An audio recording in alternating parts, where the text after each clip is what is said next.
Ya, pemirsa Anda kembali bergabung di spesial event HUT ke-77 Republik Indonesia, bersih-bersih untuk negeri.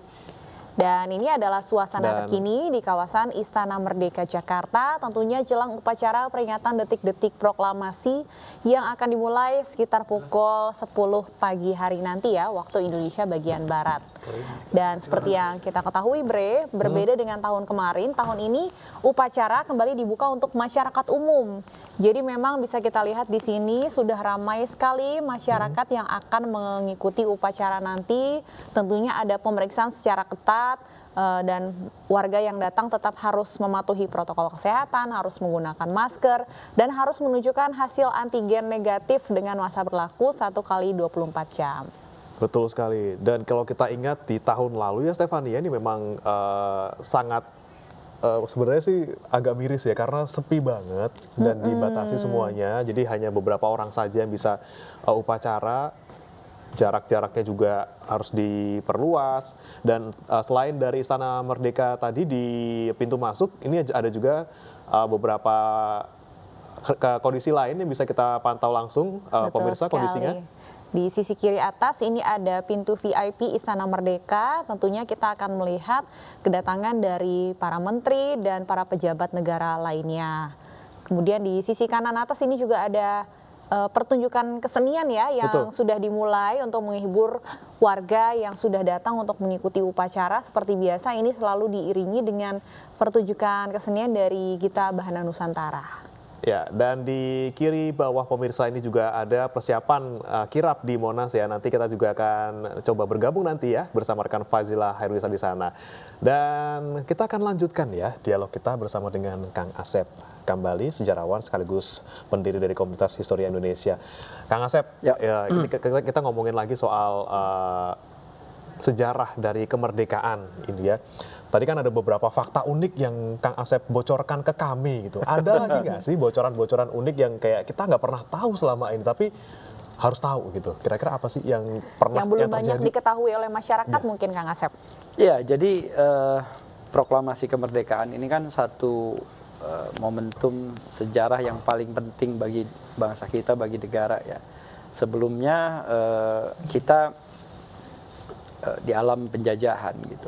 Nah, tetapi satu hal juga yang perlu kita ketahui bahwa yang pertama bangsa dan negara Indonesia itu belum pernah dijajah loh. Maksudnya gimana tuh Kang? Dijajah? Ya kan, tadi kalau bangsanya merdeka di tanggal 17 Agustus tahun 45, makanya kan kami bangsa Indonesia. Bung Karno di bawahnya kami, atas nama bangsa Indonesia Soekarno-Hatta. Nah, bangsanya baru berdiri 17 Agustus 45, negaranya 18 Agustus 1945. Nah, 17 dan 18 tahun 45 ini, bulan Agustus ini, negara dan bangsa kita baru berdiri. Apakah setelah tanggal 17 bangsa Indonesia dijajah? Jadi yang dijajah oleh Belanda sebelumnya itu bukan bangsa Indonesia, bukan negara Indonesia, belum ada negara dan bangsanya. Iya juga sih. Itu. Betul kan? sih. Nah, jadi kesalahan kita menarasikan sejarah itu seperti itu. Yang dijajah itu bukan bangsa Indonesia, tapi bangsa-bangsa yang ada di Nusantara.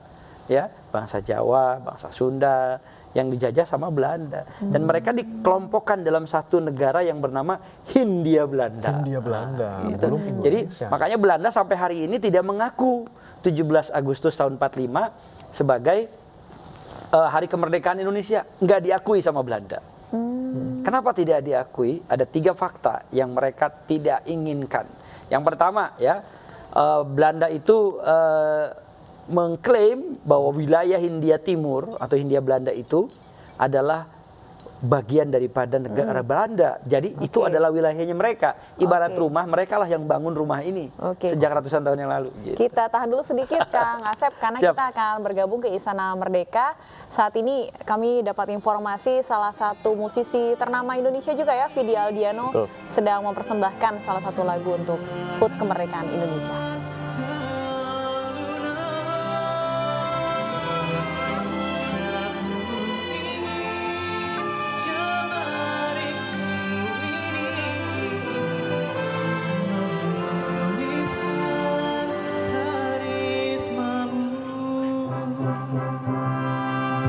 Berkibarlah bendera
berkibarlah bendera negeriku.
Rawe-rawe rantas, malam-malam tuntas dengan.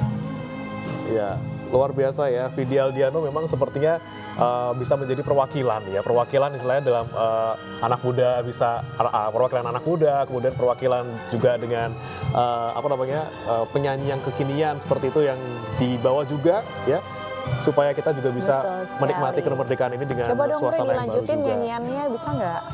Aduh, ngeri saya Pak. Nanti monitor kamu nanti rusak nanti. Aduh, iya juga sih Nying, ya. gitu. Tapi ngomong-ngomong Kang Asep, kalau lagu-lagu Nusantara ini sendiri munculnya dari mana saja sih lagu-lagu yang sekarang bisa disebut sebagai lagu-lagu Nusantara? Ya, lagu-lagu Nusantara tentu adalah lagu-lagu dari berbagai bangsa yang ada di Nusantara ya, dari yang sekarang menjadi negara Indonesia. Maka yang dihadirkan hari ini sebenarnya adalah keberagaman, karena kan budaya itu sangat beragam, sangat banyak ya. Dari mulai bahasa, adat istiadat ya, kemudian teknologi, mata pencaharian, itu budaya loh ya. Kemudian keberagamaan kita ya.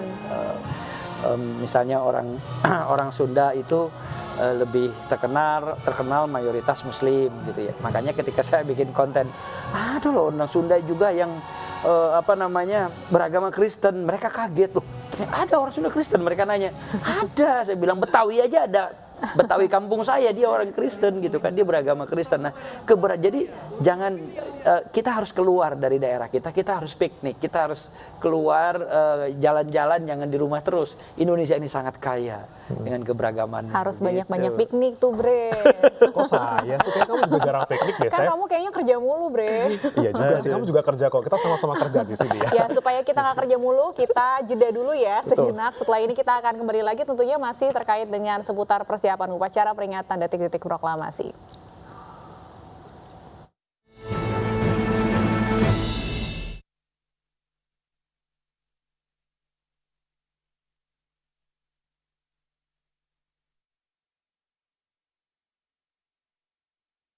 Tapi orang Padang kan dibilang kan Oh muslim iya, semua kan, tapi ada nggak juga semua ya. juga. Orang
Ini TV, jadi kembali itu langsung ke TV Pool. TV Poolnya di Monas. Masih di sana, ada Lyodra. Oh, kita putar Lyodra nyanyi dulu, baru ke Zila. Habis itu baru Zila. Oh ya, oke. Jadi, Aku- Istana Merdeka itu kita bahas sejarahnya. Oh pasti. iya boleh tuh, belum. Harus tuh, belum. Oh iya Kak Uli, ini Kang Asep sampai jam berapa nanti?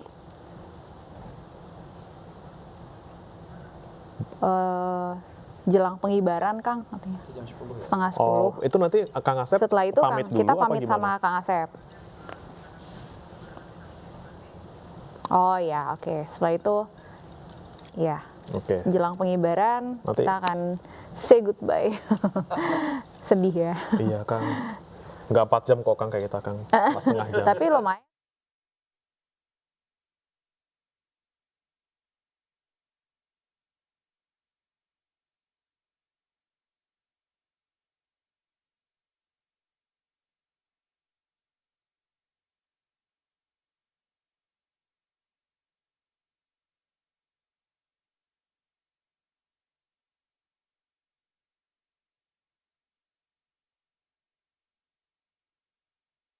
Putih di Hari Kemerdekaan Republik Indonesia pada tanggal 17 Agustus hari ini. Dan tadi juga sejumlah peserta dari kirap itu ratusan personil. Cek 1 2 3. Berapa durasinya berapa ya? Boleh ada tarik ini nggak?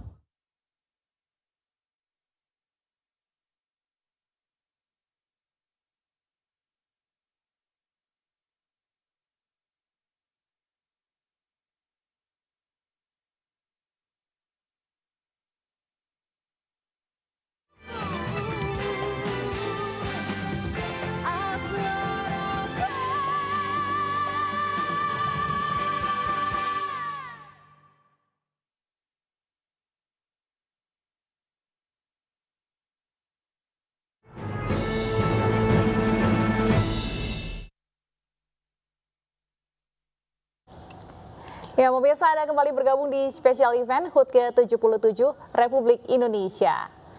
Ya, kita akan langsung bergabung dengan rekan Fazila Hairunisa yang langsung ada di kawasan Monas, Jakarta. Dan bagaimana kirap di sana? Apakah sudah mulai? Kita akan langsung tanya. Zila, gimana nih di sana? Kalau tadi kan masih persiapannya masih awal-awal banget. Sekarang seperti apa, Zila?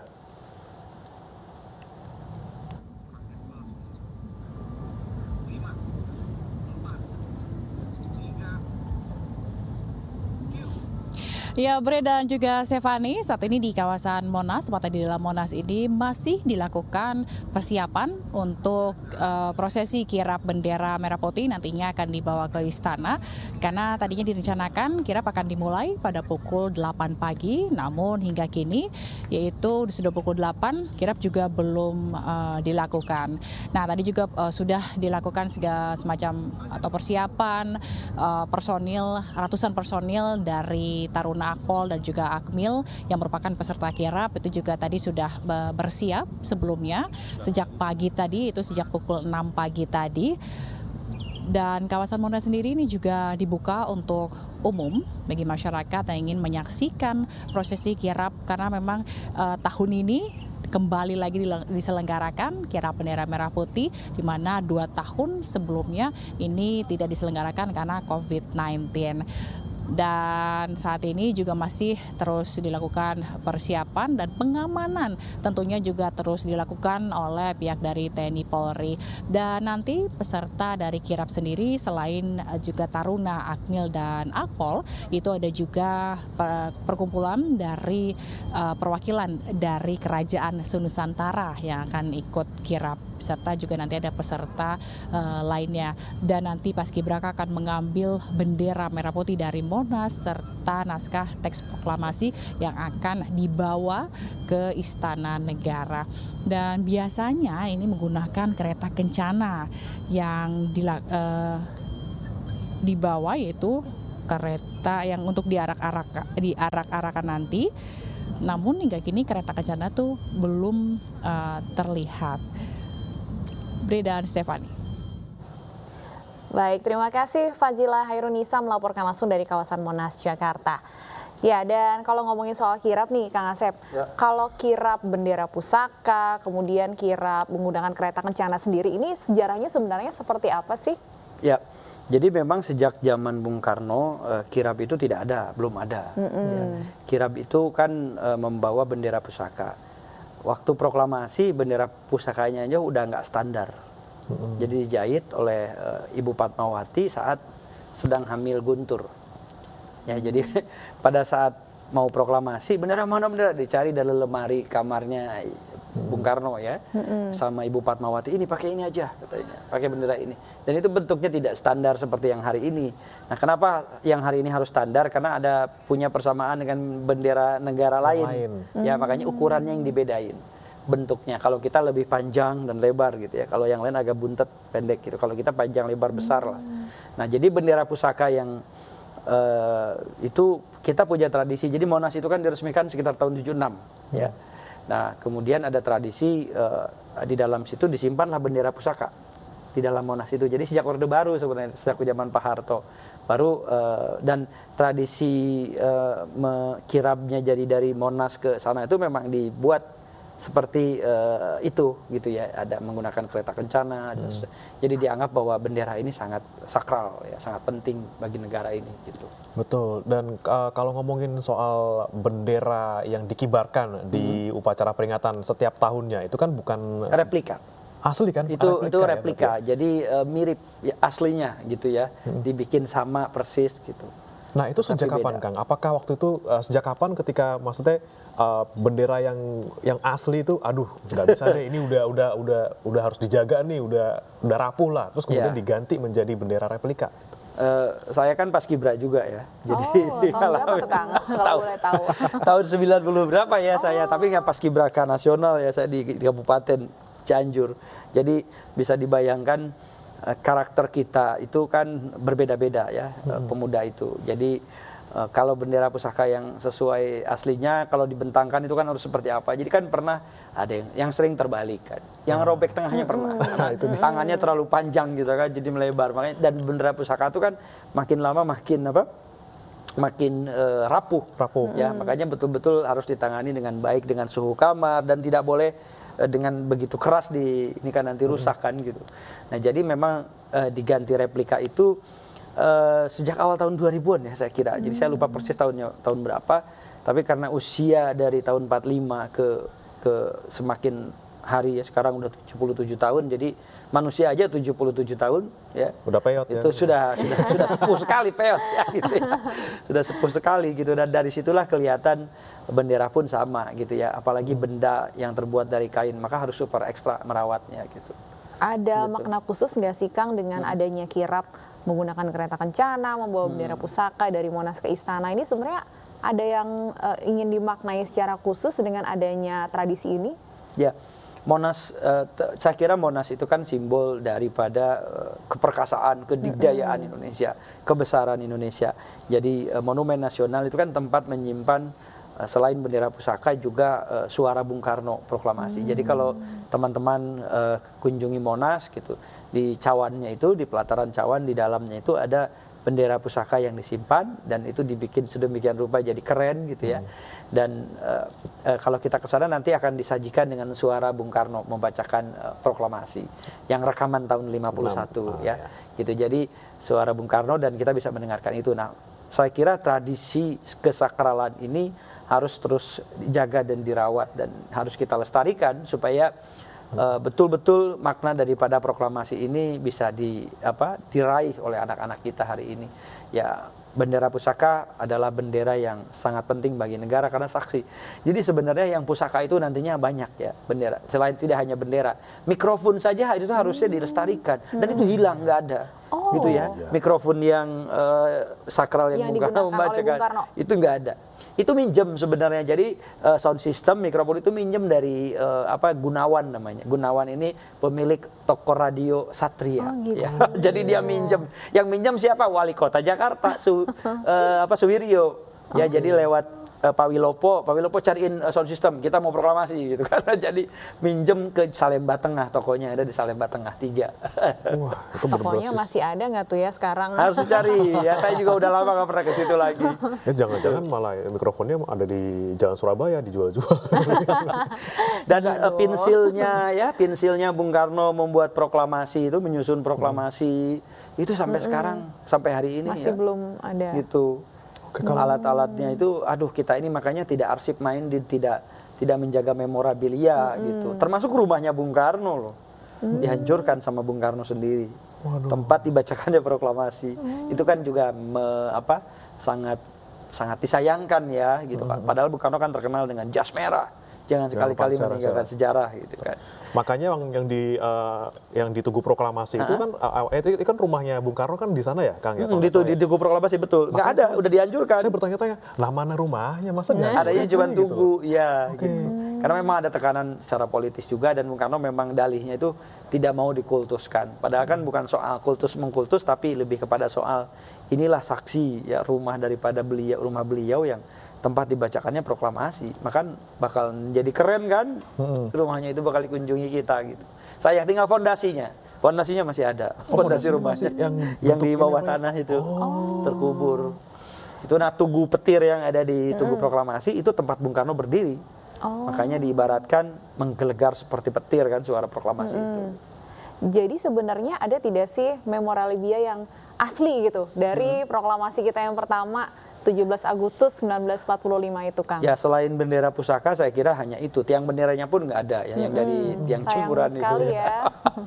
Sound system juga harus dicari, semuanya harus dicari biar kalau perlu itu dibangun lagi. Nah ini Bung Karno kan dalihnya itu bangun gedung Pola ya. Jadi gedung proklamasi dihancurkan, bangun gedung Pola.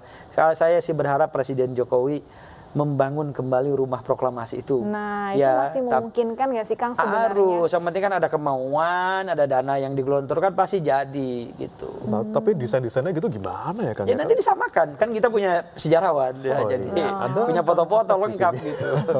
Oh, bisa diambil dari foto-fotonya bisa. gitu ada ya. Jadi nanti dibangun persis, tapi jangan di atas fondasi yang lama, karena yang lama itu sudah menjadi sejarah kan. Betul. Cari lagi tempat, nah dibuat mirip, jadilah rumah proklamasi. Itu dibikin sedemikian rupa kamarnya, tempat tidurnya gitu kan. Tapi bisa dibilang nggak sih, Kang, ketika memang rumahnya sudah tidak ada, barang-barangnya sudah hilang, kemudian akhirnya dibikinlah monumen atau taman di Tugu Proklamasi itu sebagai salah satu cara juga kan untuk menjaga seperti ini loh sejarah kita terjadi di tempat ini, seperti itu, Kang. Iya, dan memang upacara proklamasi kemerdekaan bukan di Istana Merdeka seharusnya. Di situ harusnya ya. Iya, kan lokasinya di sana. Iya. Kalau mau sejarah ya begitu. Tempat kita dulu jadian pertama kalau pacaran atau kita nikah di mana kan, itu tempat bersejarah buat kita kan. Negara pun terbentuk di sana. Sejarah di sana. Betul, jadi ya. Tugu Proklamasi memang sakral karena dulunya ada rumah proklamasi yang dihancurkan dan Tugu sendiri itu kan bertahap. Dan Tugu Proklamasi itu dibangun zamannya Pak Harto waktu itu. Tahun 70-an gitu. Yang ada patungnya dulu terus Tugu yang belakangnya dulu baru Tugu patungnya gitu. Selebihnya ya nggak ada monumen lain. Ada sih monumen peringatan HUT RI pertama.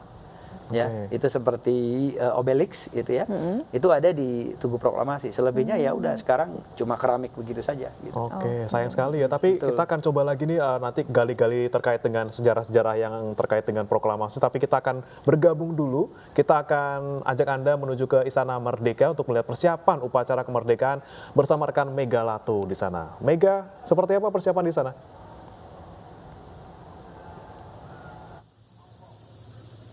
Ya baik, Primana, Stefan dan juga pemirsa, kita melihat di belakang saya yang tadinya ramai, saat ini sudah mulai sepi, artinya bahwa tamu undangan ini sudah mulai memasuki kawasan Istana Merdeka untuk bersama-sama bersiap mengikuti upacara detik-detik proklamasi. Dan ada 2 pintu yang disediakan di Istana Merdeka, yang di belakang saya ini adalah untuk pintu tamu-tamu undangan yakni dari masyarakat umum untuk memasuki kawasan Istana Merdeka. Kemudian sebelah kanan saya ada di pintu Wisma Negara. Disitulah tempat pejabat negara, kemudian menteri-menteri, kemudian ketua umum parpol untuk memasuki kawasan Istana Merdeka. Dan saat ini juga sudah mulai kirap yang berlangsung di Monumen Nasional, dan untuk di Istana Merdeka ini juga sudah dimulai kesenian-kesenian. Tadi juga sudah banyak penyanyi-penyanyi ternama, tentunya anak bangsa yang menyanyikan beragam lagu daerah asal Indonesia untuk memulai kesenian yang dipertunjukkan kepada tamu-tamu undangan yang sudah hadir di Istana Merdeka. Tentunya pertunjukan kesenian ini akan dimulai tadi jam 8 sampai nanti jam 9.45 menit, 15 menit sebelum detik-detik proklamasi akan diakhiri. Dan tentunya rangkaian kesenian ini begitu beragam sekali, dan seperti biasa ini penampilan dari Gita Bahana Nusantara kembali memeriahkan upacara pengibaran bendera merah putih di Istana Negara.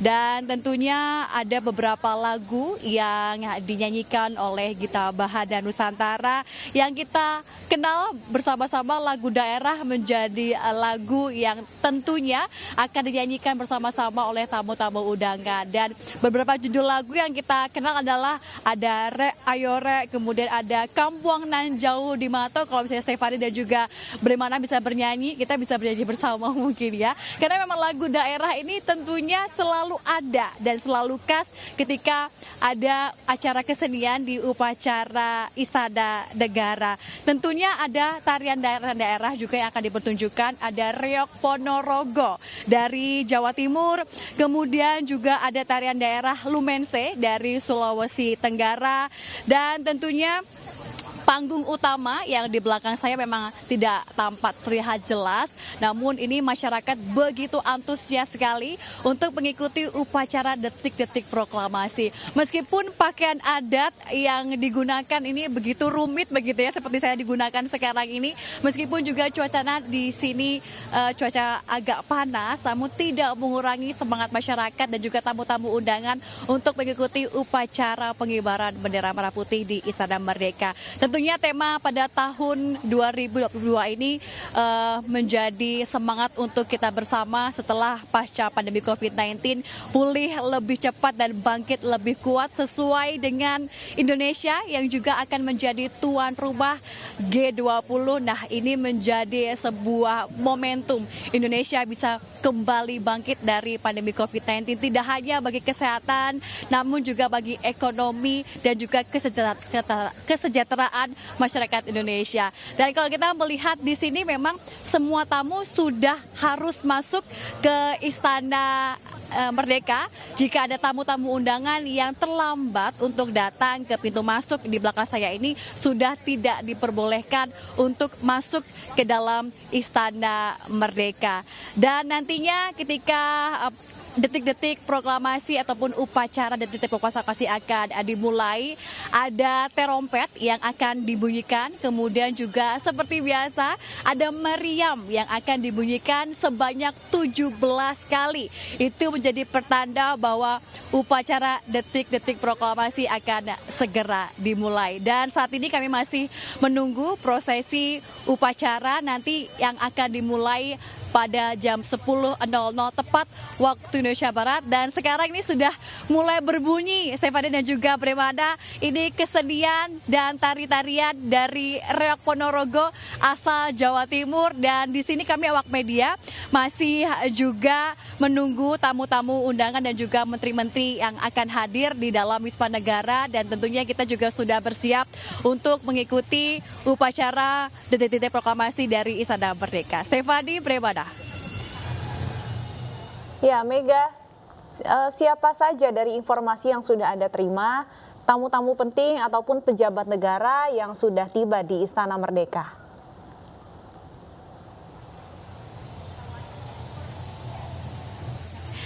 Ya, untuk informasi yang kami peroleh memang tidak lengkap karena memang di titik saya berdiri ini berada di pintu masuk warga ataupun masyarakat umum yang telah hadir.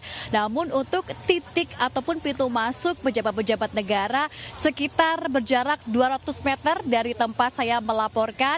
Namun saya mendapatkan informasi bahwa dari TNI dan juga Polri pimpinan-pimpinan ini sudah mulai masuk.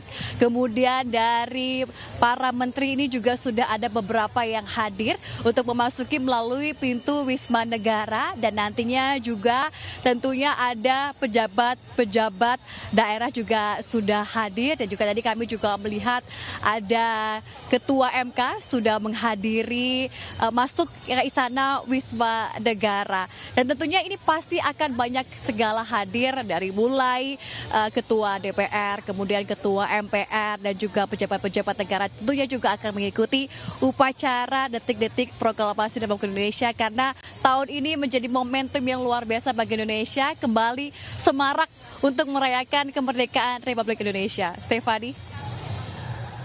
Ya, Mega Latu, terima kasih banyak atas laporan Anda dari Istana Merdeka. Kita akan nanti update terus informasi terkini dari sana. Dan pemirsa, tadi seperti yang disampaikan oleh rekan kami Mega Latu, saat ini masih digelar ataupun sudah digelar ya, Reok Ponorogo, kesenian Reok Ponorogo yang ditampilkan di tengah lapangan. Betul sekali, karena seperti yang disampaikan oleh Mega, memang tamu undangan tadi sudah berdatangan sejak pukul 7 pagi karena akan ada berbagai pertunjukan kesenian, salah satunya seperti yang sedang berlangsung saat ini. Oke.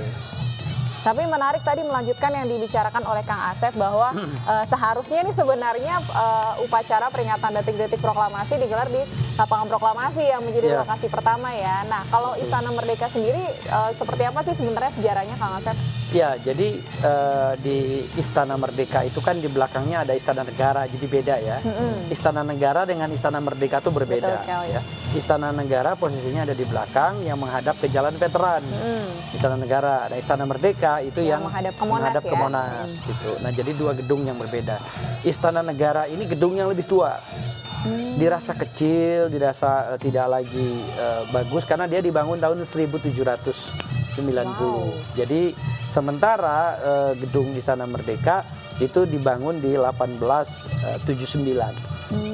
Ya, berarti hampir kurang dari 100 tahun lah ya. Jadi itu 100 tahun kemudian kan gitu. Dari 1879 ke 1797 itu kan 1797 kemudian 1879. Nah, ini sangat jauh. Istana Negara dulunya disebut Istana Rijswijk ya. Rijswijk itu rice padi ya, sawah persawahan. Jadi istana yang jauh dari kota Batavia. Batavia kan adanya di kota tua ya. Jadi dibangunlah istana tempat itu dulu hotel Van Gubernur Jenderal. Jadi itu tidak ada istilah istananya, tapi orang kita nyebutnya istana. Tempat tinggalnya Gubernur Jenderal gitu. Nah, baru dibangun istana yang merdeka hari ini. Nah, Istana Merdeka itu juga namanya bukan Istana Merdeka dulu. Dulu namanya Koningsplein Palace gitu ya. Koningsplein itu lapangan raja ya, koningnya, king gitu ya, bahasa Belanda. Jadi lapangan Koningsplein itu di 1879 dibangun dan jadi Istana Merdeka itu sejak tahun 1949. Kemerdekaan justru ya. Setelah kemerdekaan. Jadi karena di situ tempat saksi penandatanganan kesepakatan pengakuan kemerdekaan oleh Belanda terhadap Indonesia di 27 Desember di istana ditandatanganinya kan, disitulah orang kemudian teriak merdeka, merdeka, akhirnya merdeka. Jadi jadilah Istana Merdeka namanya. Oh, gitu. Ini menarik kali ya sejarahnya di nama Istana Merdeka. Tapi nanti kita akan berbicara lagi soal istana-istana ini ya. Tapi kita akan break dulu, pemirsa. Tetaplah bersama kami di spesial event HUT ke-77 Republik Indonesia.